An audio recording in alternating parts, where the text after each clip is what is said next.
có tao có điều cha này đi chia cả to rồi to luôn là这这热量多少的？哟，这帮子哦，然后就太爽哦。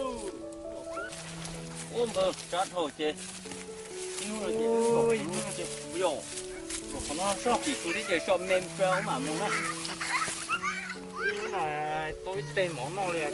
还八个里家，我上熬牛带的这个木板，老早些不到车，鸟着呢。你老崩些这，别我这都太爽了，能打这啥的？这个嘞，那天了的啊，这是中毒嘅哟，要种多哈，侬该种的种哦。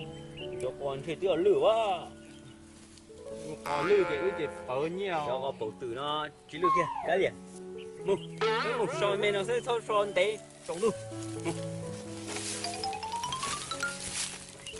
老差不了的天路啊，哦，地碰着啥？种种那啥，哦，了地种了高那好咯，哦，还得丢，差不多丢哦。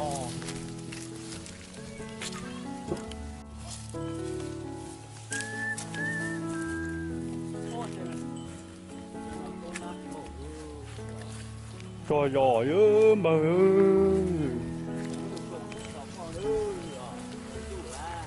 mà to cú xíu rồi à sáng rồi tụi nó là sao có tình chơi linh chơi hả rồi mới nhớ rồi trồng tôi cái nhà nó bé sao ô mấy lúc trẻ nó rồi không sao yo có mua trồng cô rồi ra đó trẻ à khó trong có khó à đâu luôn cả lỡ hai tiền vô má đó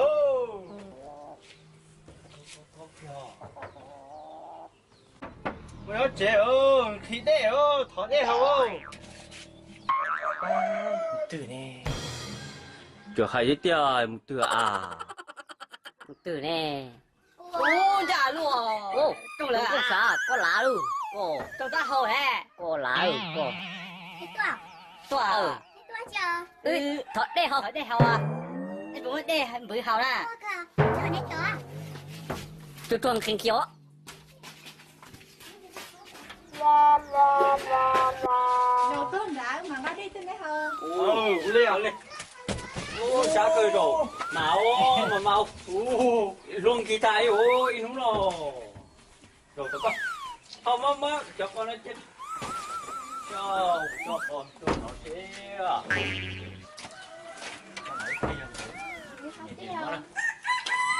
bữa mì thanh nhung thịt đi thì có hồn đi kho đâu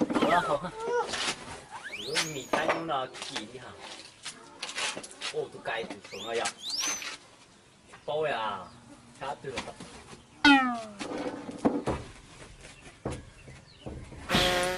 ô khi là ta có phổ hộ là xe thì tiêu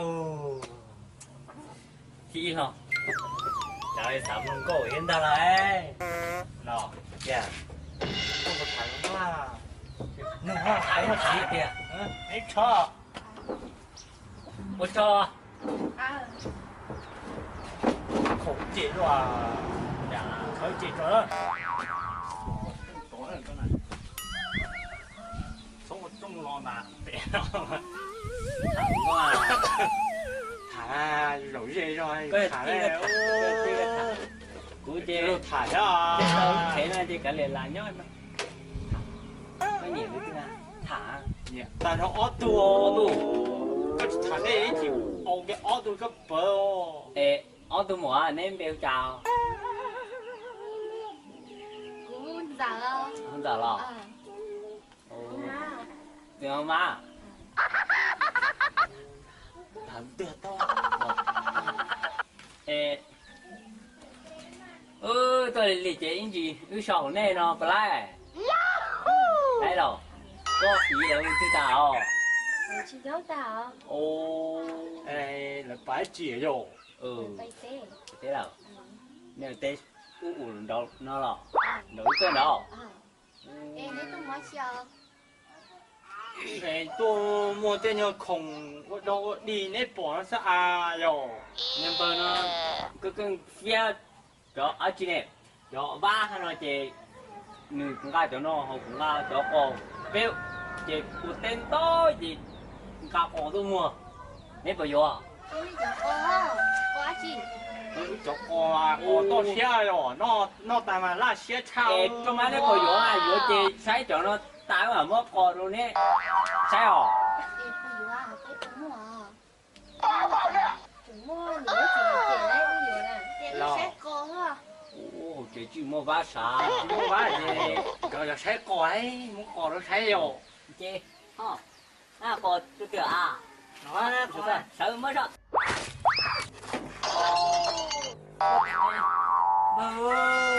tôi nhớ là tôi thấy là thở tiếng dạ cái gì cho cô có to xe cá chào. Phải tiêu vô cho cô nó. cho nó lo ơi tập lấy dòng cho con nó còn chứng chưa hai ơi cho Bây giờ cô nó lúc đây vui chả. còn lia là dạ nó hai ơi dạ nó mới chừng đi tiêu dạ nó dạ Dạ nó hay quá. ô dạ Cho nó cô nó trái mà tôi bị tôi xe rồi, ở bên đúng rồi. thì không vô tình đúng chuyện rồi xem gặp bồi lột xem gặp bồi lột nó cá sắp nữa cho cá mi tha nữa Ê, đừng có thoát khỏi á, nữa tôi lấy vậy. Ăn nô tàu, này cho tôi mua gì Cho- nữa. Cho con nó cho cá nó kiên của ai là nhìn nó Cho nó- là nhìn nó cá trộn là nhìn nó vô. cho nó tự nó nhồng lại dân tàu á cho nó họ có thể mà hâu chi hâu là nó tàu cho cá nó có mà cá tiếng nó nhồng tàu tí xíu à chị nó nhồng tàu tí xíu à Cá chập rồi. nếu bây giờ giờ chị ít chờ giờ mà cho nên là thôi Rồi chị mới này nhà nó dạ lo rồi đây chị vô lo có à Đi ăn đi chả. ý ai phải cho À, rồi coi đâu ra đây cơ. Chị có dạ cho. chị cũng phải gì có giả lên lo chị chờ có chạy cũng phận vô Em đi không nó rồi, đi chín rồi.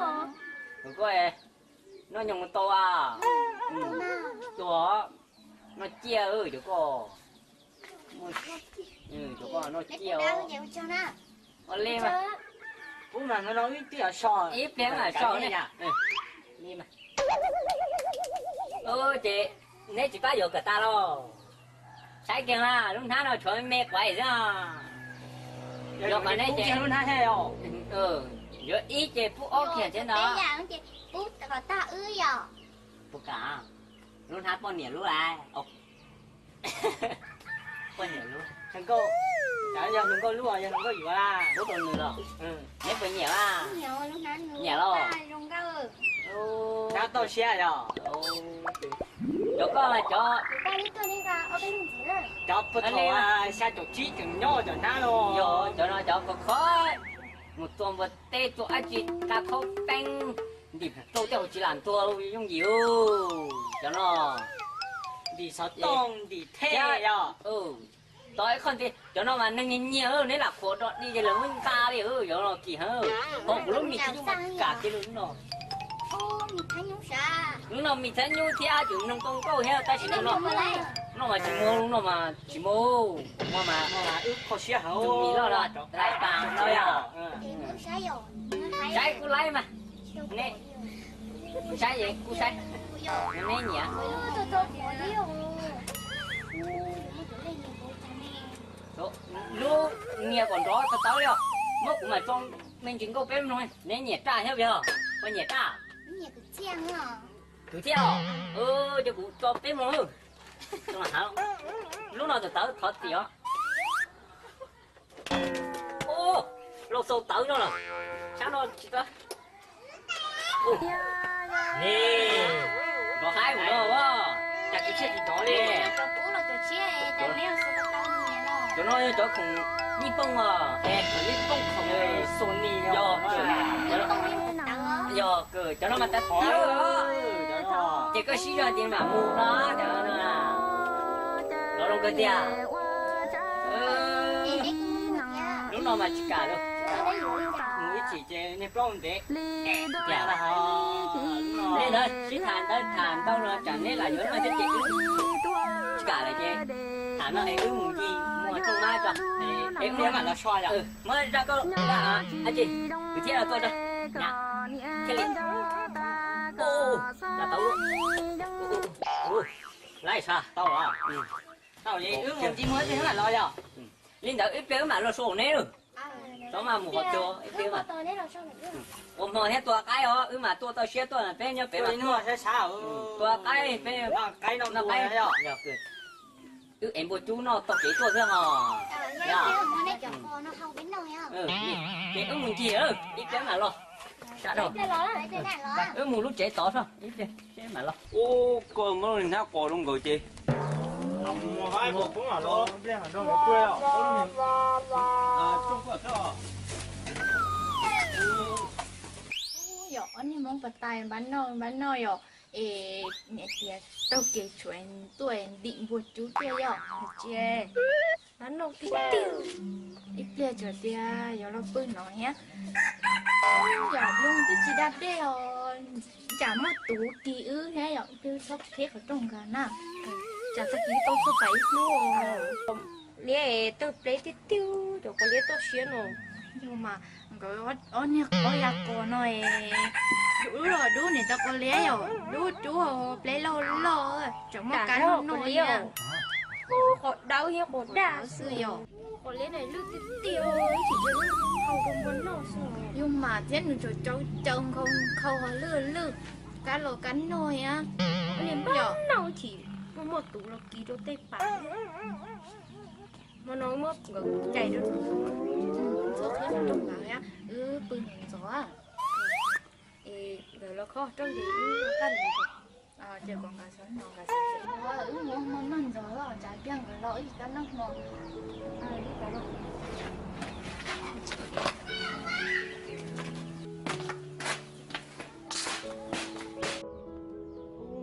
chị cho nó đi cũng có một tàu ô cái chị thật tài đi ổn vâng lúc nào nó chuyện tay à lúc mà tao nha ăn cô rồi tao xuyên đồng cờ giờ có thì không có nhớ ồ vui đó tao à sao khiêu nhớ ưu ông chụp với tao chị chú nó mở chị tao tôi hay được dùng nó được xé rồi vô mua chả ồ chú bán nông nó cờ vô tao tôi có thôi thì chua lúa có liền tiền nó nhung đó tôi thì có nhẹ là chỉ xéo thiếu giờ nó chéo vui đó bố tao